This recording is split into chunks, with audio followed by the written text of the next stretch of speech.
Hello, everybody. Good afternoon. Nearly lunch. Won't be that long. I think I will be finishing in time. My presentation will highlight the importance of structure-centric practices for excellence in gin quality and innovation. Okay. This morning we tasted a lot of lovely gins and associated products, I would say. In this presentation, I'm going to look at one of the other important ingredients in gin outside juniper. Therefore, I'm going to talk about neutral alcohol. Obviously, gin is made from neutral alcohol and is flavored predominantly by juniper berries and other different botanicals.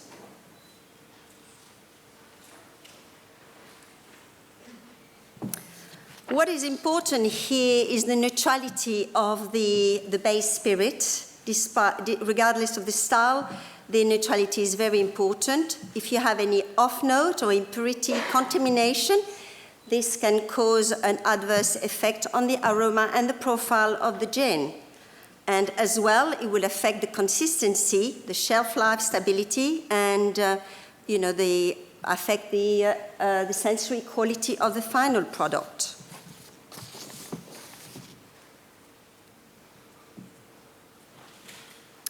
Okay, gin is made with grain neutral spirit or extra neutral alcohol, and it's highly purity potable ethanol, 96% ABV from agricultural crop. And it's the base for gin, premium vodka. Obviously here we're talking about gin, but other products we talked this morning, and several specialty spirits. And it makes it, in fact, the most produced spirit in the world, if you're talking about where it's used in the end product. Neutral smell and taste, identification and removal of negligible impurities, which are sometimes called congeners, are critical. And despite multiple distillation, traces of these congeners cause unacceptable odors.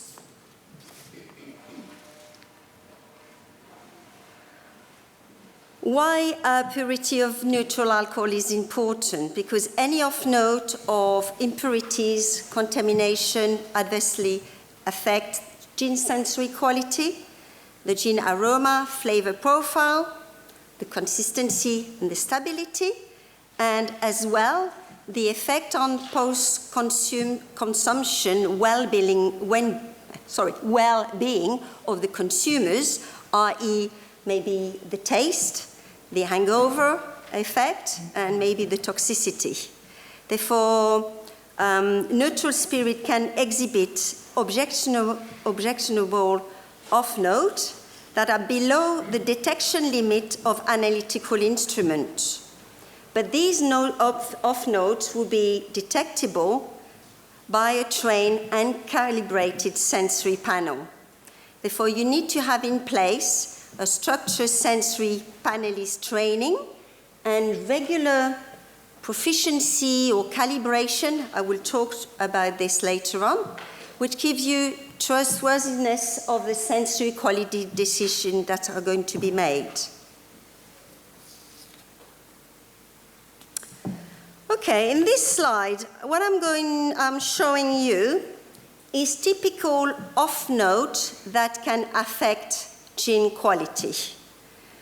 Therefore, I'd like to highlight a couple of areas of concern. The first one I'd like to highlight is the fermentation. Okay? If you see in this column here, it gives you the origin of these off-notes here. And earlier, somebody from Harry Watt was talking about vocabulary. And this is something very important. FlavorActiV come from originally the beer industry, where there is a flavor wheel describing the beers, and this is used by the major brewing companies around the world. Now we can move along here and use the same type of vocabulary in spirits or in neutral alcohol tasting. Therefore, here we have a selection of off-note that we can find in neutral alcohol, and these are the type of associated terms. Therefore, like the the more common vocabulary you can describe these off notes. And here, the origin. Therefore, I wanted to highlight a couple of areas of concern. Fermentation. For example, here we have acetaldehyde, or we have the high alcohol here and the esters produced during fermentation. And, this can be found in the neutral alcohol. The other one is the hygiene issues. Therefore, here I can highlight a couple as well. If you look at the sulfurs here, we were talking about this morning about sulfurs and the fact you're using copper stills in the whiskey industry. Those sulfurs, obviously, can be formed earlier, but it can also be formed due to poor sanitations. Okay, and the other one I wanted to highlight is the bottom one here, called Brettanomyces contamination. And you can see here, these are not very nice flavors. Here we're talking about sweaty horse and barnyard. Here I'm not doing a demonstration. I could do a demonstration. It's quite easily done. But you can see some of them are maybe pleasant, but some of them are not that pleasant. And I don't think you want this in the end product. Moving on to the next table. Is comparing, is looking at data that we have for some neutral grained neutral spirits.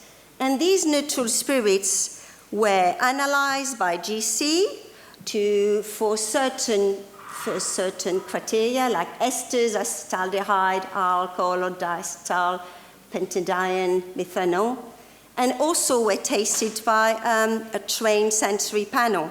And you can see here, I'm highlighting samples where the GC analysis says, okay. It's all been okay. All been passed, specification within the specification for that particular neutral alcohol. But when you look down at the detail of the result from the sensory panel, they are able to detect some things that the GC was unable to detect. Therefore, here, for example, this sample here are diacetyl, therefore would be rejected. Another one is, this one is papery, and also rejected. Therefore, again, if you go back earlier, the vocabulary is also important here.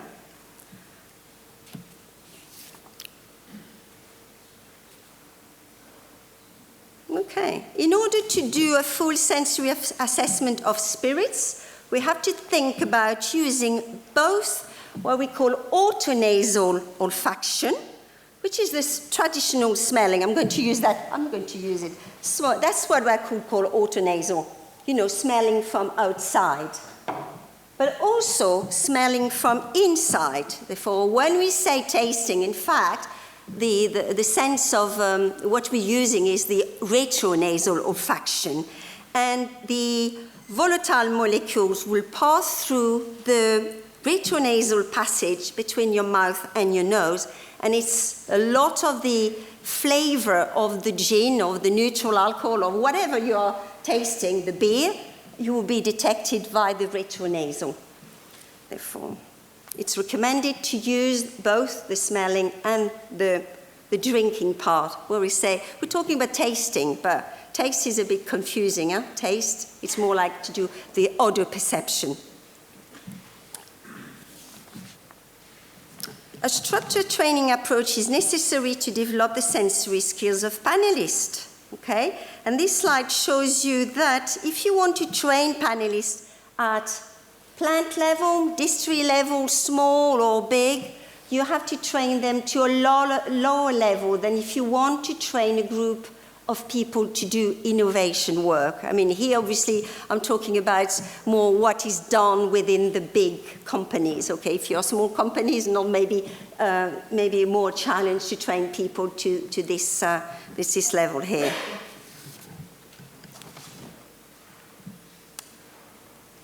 Sensory method can be divided into two types, okay? The first one is we want to find information about the product, and these are the type of method that are used commonly in the sensory world. This requires a selected number of trained tasters. And this is like an analytical testing, not tasting. And it's an objective way of doing sensory analysis. The second one is here. And this, you're trying to finding information about the consumer. And here it requires a large number of participants, which is representative of the population. Therefore, in the second type of sensory method, you are using some what we call naive consumers. And that's we call it as well affective or subjective testing. The next slide, I'm going to go on and talk to you more about the analytical sensory method used for evaluating consumer products. Therefore, here I'm concentrating on the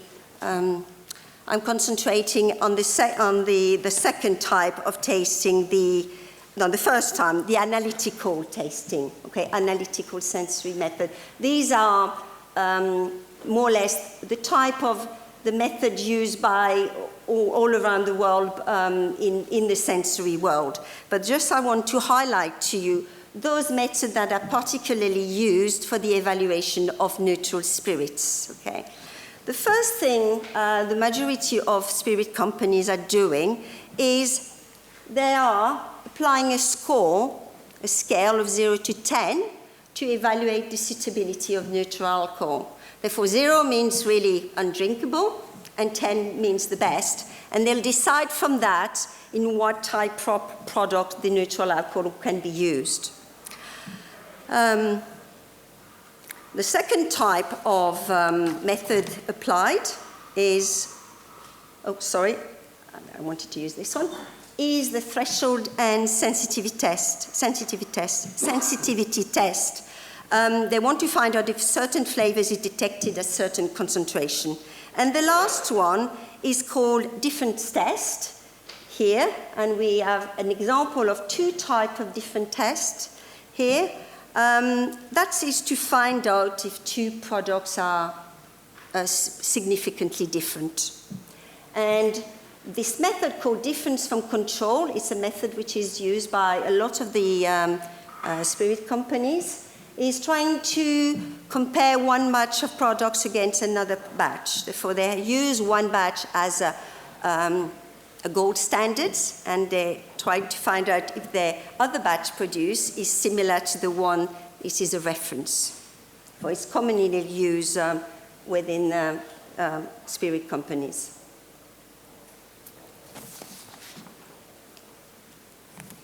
Training of panelists on typical off-notes found in neutral spirits must be done using some flavor reference standards that are both safe to smell and taste. Therefore, here I was talking about to you about acetaldehyde. We use the term papery, but we can use some things to demonstrate to tasters, to train tasters, what is acetaldehyde. We don't have to find samples that display that. We can make it, and it's commonly used in the sensory world. And those are used to calibrate, evaluate the panelists in order to monitor the performance of those in the sensory panel. Therefore, it's used for training, but it's also used for testing the panel. I'm going to talk about it a little bit more now. Now I'm moving on to what we call proficiency and validation. After having trained your panel, you need to somehow demonstrate the reliability of tasters. You need to allow maybe initiation of corrective actions. Therefore, if people are not performing the way they should be performing, you should put in place refresher training, focus training, or maybe even removal from the panel. I mean, removal means they put aside and don't take part into panel. We have to assure that what you are measuring is what you are measuring is really what you are measuring. It means like if you get some information from your panel on what is diacetyl, you know, but diacetyl is like a butter flavor, you can get that in neutral spirit. You have to make sure that the people who are trying to detect this diacetyl are competent in detecting this diacetyl. Therefore, the validation, the proficiency allows you to do this. You have to monitor trend in sensory assessment over time, monitor the individual capability in the training program, and demonstrate competency to third party or accreditation bodies or customers, usually accreditation bodies or third party. If you are producing products for another company, they may ask you to have a competent taste panel. Therefore, you need a system like this to demonstrate this. Therefore, the strap line at the bottom is validated train panel, is a calibrated instrument, and you're obtaining objective results. And ultimately, you improve the quality and taste and consistency of your brands. Just the next slide will show what is it, what I'm talking about. What is this sensory proficiency validation? It's using some reference standard. GMP means good manufacturing practices standards. It's color-coded. It's provided in blister packs. Therefore, it's like a pack of paracetamol. Therefore, you open the capsule, you put it within your neutral alcohol, and then it allows you to give your tasters a bit of these, and then they'll have to do a test. They have to perform a test. Therefore, it's quite easy to do and very easy to do the test. It only takes about 30 minutes in total, I would say, preparation and making the test. And then what happens is it calibrates sensory skills of assessors, and it gives a common language. We were talking about the vocabulary earlier, therefore common language of typical off-note in neutral spirits, and obviously it ultimately would improve the quality of your spirits. We have 3 types of testing used by maybe about 3,000 panels around the world, not only in spirits. This is very general. And the one which is mainly used by the spirits customers is the one called in-profile validation. Therefore, this is, I would say, of the 3 is the easiest one. Therefore, you presenting to your tasters 6 sample, test sample, a control, and I have to say if the sample is the same, the test sample the same as a control, therefore it's an in, therefore in specification. If it's not the same, it's out and out of the specification, and then they have to highlight which off-note it is. Therefore, a little bit like earlier we had the table with the different off-notes you can find in neutral spirits, we will have in that list the list of off-notes. Therefore, once you've done the test, when you prepared it the way I described earlier, you can log the result onto a computer, and then you'll get something like this. Therefore, you'll get some graphics, allows to see how well your tasters are able to pick up the different off notes, and if you're talking about if you work for a big company, you can compare each of the participating panel. Therefore, there's different type of reports available from that. In summary, obviously off-note and taints are detrimental to gin, and we have to combine analytical results with those of trained and validated testing panel to prevent any off-note or taint exposure to the public. And you'll have to train using some flavor standards and maintain using a system like a taster proficiency. Okay, thank you very much.